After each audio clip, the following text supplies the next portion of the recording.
Praise the Lord. Hallelujah. പ്രിയ സഹോദരങ്ങളെ, നാളെ നമ്മുടെ വ്യാഴാഴ്ച ശുശ്രൂഷയാണ്. പ്രാർത്ഥിച്ചൊരുങ്ങി വരുമല്ലോ. ഇന്ന് നമ്മൾ ധ്യാനിക്കുന്നത് യാക്കോബ് ശ്ലീഹായുടെ ലേഖനം 1:6.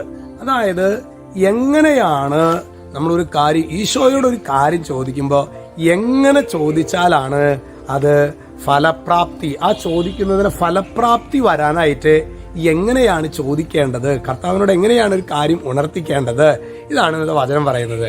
അതെങ്ങനെയാണ്? സംശയിക്കാതെ വിശ്വാസത്തോടെ വേണം ചോദിക്കാൻ.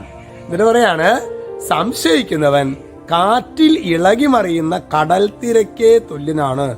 നടക്കൂ, ഇന്ന കാര്യമാണ്.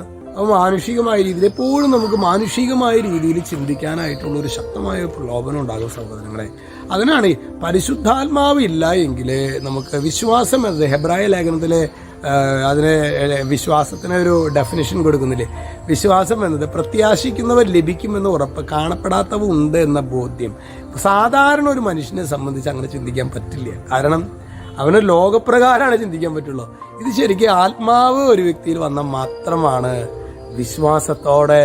അതുകൊണ്ടാണ് കത്തോലിക്ക സഭയുടെ മതബോധന ഗ്രന്ഥം 150 ഖണ്ഡികയിൽ മനുഷ്യനെ ദൈവത്തോടുള്ള വ്യക്തിപരമായ ബന്ധമാണ് വിശ്വാസം. പ്രിയ സഹോദരൻ, ഈ ഒരു വ്യക്തിബന്ധം ഞാനും എൻ്റെ യേശുവും തമ്മിൽ രൂപപ്പെടുത്തിയെടുക്കാനായിട്ട്, അതിനു വേണ്ടിയിട്ടാണ് ഈ നോമ്പും അങ്ങനെയുള്ള കാലഘട്ടത്തിലൊക്കെ ഒരു പടി കൂടി നമ്മുടെ ഫെയ്ത്തിൽ ആഴപ്പെടാനായിട്ടുള്ള അവസരമാണ്.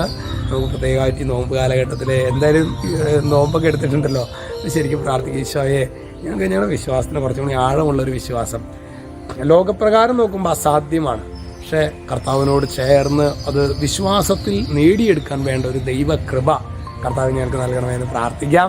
പക്ഷെ നമ്മൾ എല്ലാവരും അനുഗ്രഹിക്കട്ടെ. നന്നായി പ്രാർത്ഥിച്ചൊരുങ്ങി നാളത്തെ ശുശ്രൂഷയ്ക്ക് വരണം കേട്ടോ.